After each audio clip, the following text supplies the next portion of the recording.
The test is in 4 parts: Part 1, Part 2, Part 3, and Part 4. Now look at Part 1. Part 1. 1. You are going to hear a conversation taking place in the airport. First, you have some time to look at questions 1 to 7.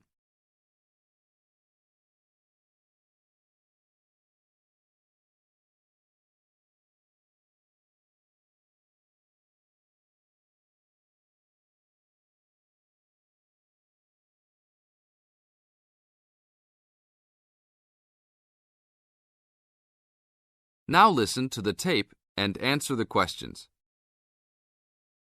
Good afternoon. Welcome to Northwest Airlines. How can I help you today? I'd like to check in for the 2 o'clock flight to Nairobi. Okay. Oh, that flight has been moved back to 2:45. Nothing major, just a weather delay that the plane experienced in Casablanca. May I have your name, please? Sure. It's Jim Harkness. Is that Harkness with 2 S's? Yep. And that's Jim with 1 M. Got it. Oh, I see you're connecting from Beijing. You sure are getting around. Yeah. I'm the director of the Worldwide Fund for Nature in Beijing. I'm going to Nairobi for a conference on conservation planning. Fascinating. Will you have any luggage to check in? Yes. 1 bag, 1 carry-on, and 1 laptop. Fine. Put the bag on the scale, please. We are going to fill out customs forms before departure. Can I ask about the contents of your check-in bag? Sure. It's clothing, personal effects, some gifts, and a few books. Thanks. What seating would you prefer, aisle or window? I'd like a window seat, 3 rows back from those large TV screens if possible. Let me see here. We have 1 4 rows back. Is that okay? Yeah, I just hate being right in front of those screens. Then I have to watch every dumb movie that comes on.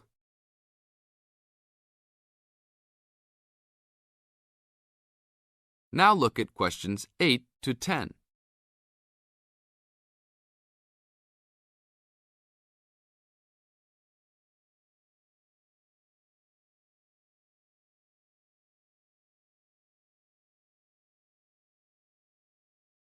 As the talk continues, answer questions 8 to 10. I understand. Is that your carry-on? Yes, I bought it in India last year. It sure is a nice bag. Unfortunately, I think it's too big for the overhead storage compartment. Maximum dimensions for carry-on baggage is 16 inches wide by 10 inches high by 21 inches long. Oh, well, it's okay with width and length, but it's 12 inches high. Are you sure that it won't fit? I've squeezed it in before. No, I'm sorry. You'll have to check it in with an agent prior to boarding. All right, it's no big deal. One final thing. Do you have any DVDs that you purchased in China? Yes, I have my own music CDs. Okay, that's fine. We're not allowed to transport DVDs. We're working on controlling copyright regulations imposed by WTO. Sure, I understand. Is that everything? Yes, it is. You have a wonderful flight now. Thank you. That is the end of Part 1. You now have half a minute to check your answers.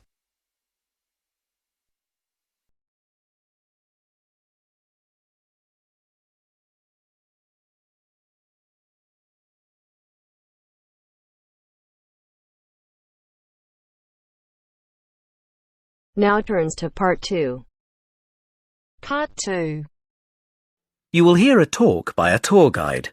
First, you will have some time to look at questions 11 to 17.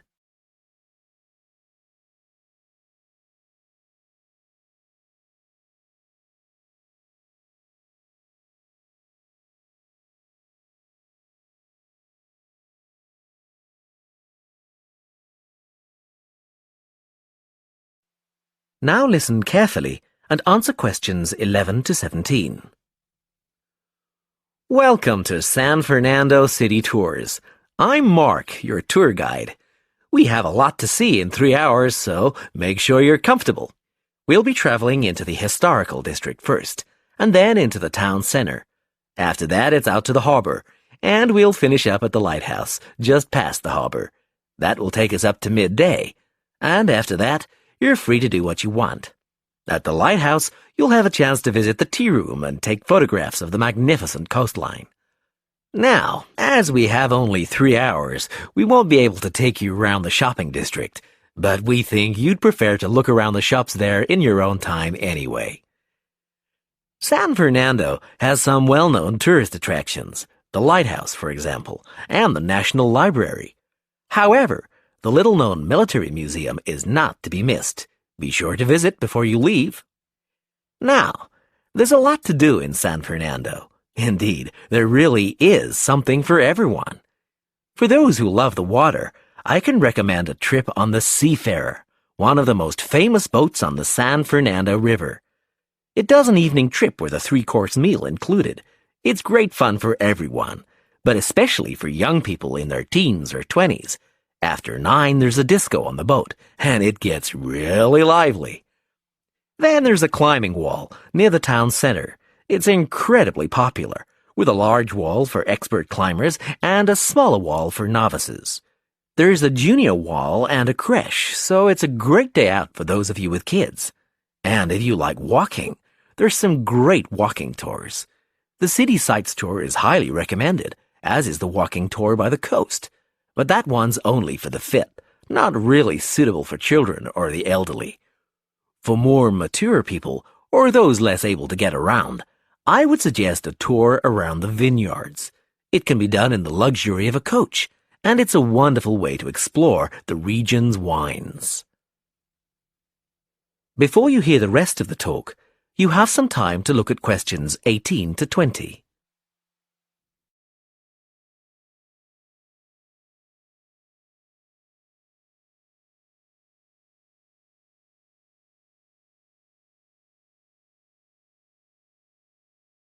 Now listen and answer questions 18 to 20. Naturally, there's a charge for all these attractions, but you can get 15% off if you have an Explorer Pass. If you don't have a pass but would like one, the driver here has application forms. Just ask him for one and fill it out while on the tour. Then you hand it into the tour office.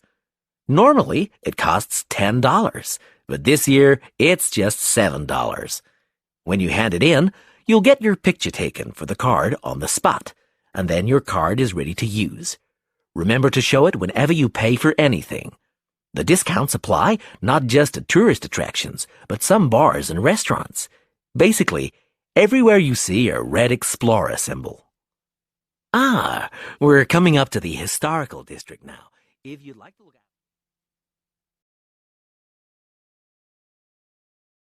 That is the end of part 2. You now have half a minute to check your answers.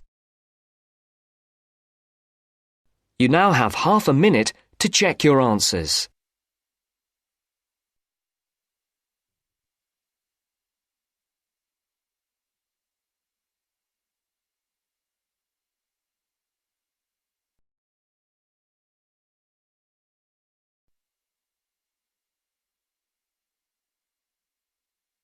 Now turns to part 3. Part 3. You'll hear an introduction about the process of producing stamps. First, you have some time to look at questions 21 to 25.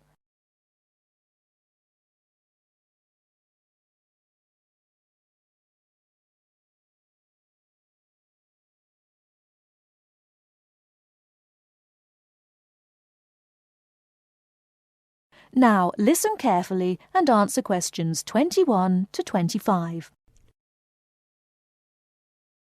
Hello, and welcome to this week's edition of Tell Me More, the programme where you ask the questions and we provide the answers.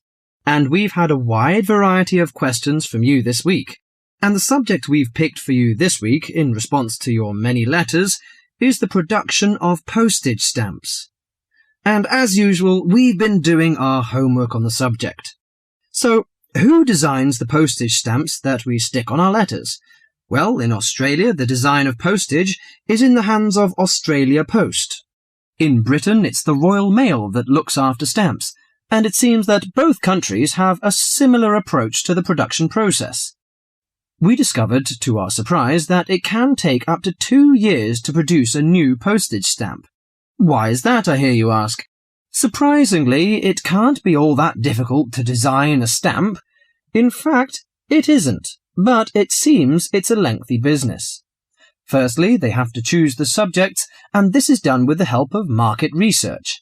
Members of the general public, including families, are surveyed to find out what sorts of things they would like to see on their stamps. They are given a list of possible topics and asked to rank them. A list is then presented to the advisory committee, which meets about once a month.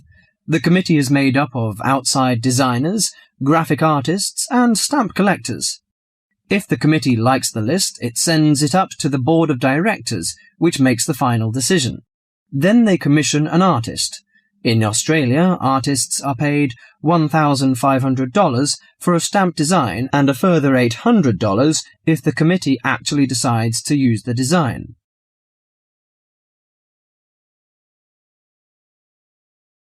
Before you hear the rest of the talk, you have some time to look at questions 26 to 30.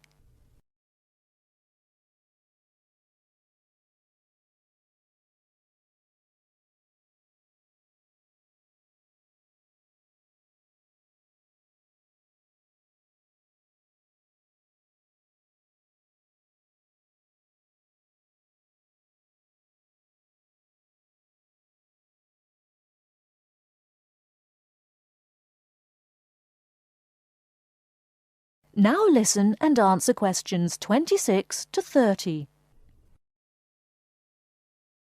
So there's a possibility that a stamp might be designed, but still never actually go into circulation. So what kind of topics are acceptable? Well, the most important thing is that they must be of national interest.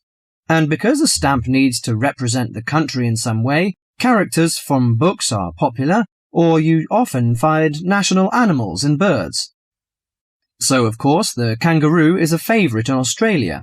With the notable exception of members of the British royal family stamps, no living people ever appear on Australian or British stamps. Every year, the Royal Mail in Britain receives about 2,000 ideas for stamps, but very few of them are ever used.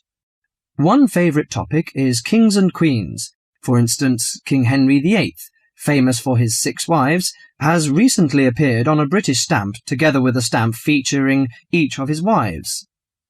But despite the extensive research which is done before a stamp is produced, it seems it's hard to please everybody.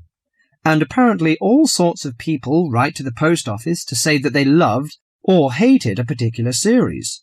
The stamp to cause the most concern ever in Australia was a picture of Father Christmas surfing at the beach.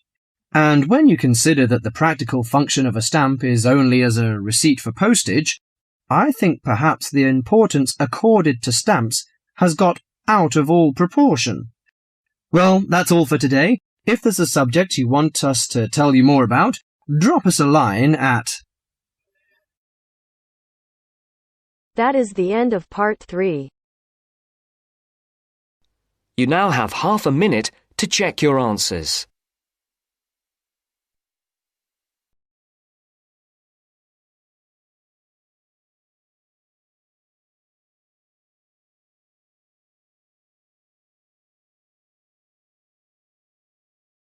Now turns to part 4.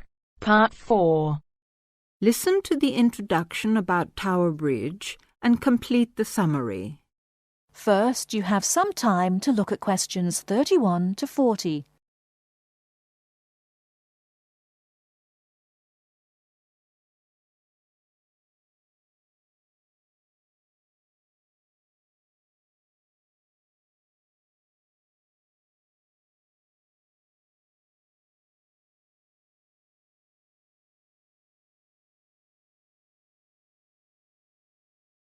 Now, listen carefully and answer questions 31 to 40.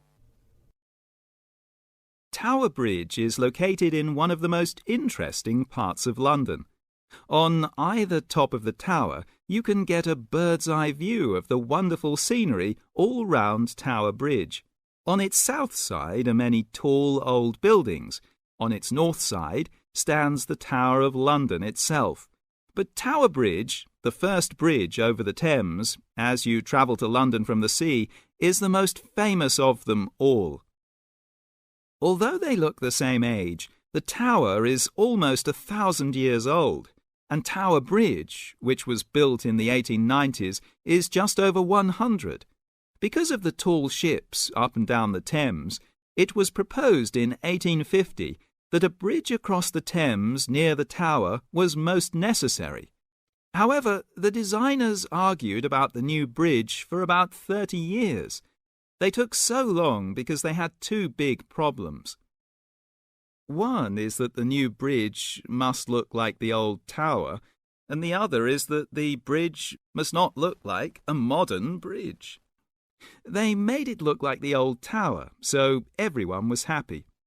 Besides, the most surprising thing about Tower Bridge is that it opens in the middle, while big ships are going through to the Pool of London. If you're lucky enough to see the bridge with its two opening arms high in the air, you'll never forget it. The bridge took 8 years to build and cost £900,000, a lot of money in those days. But it was a wonderful success and became a famous tourist attraction in London on the day when the bridge was completed.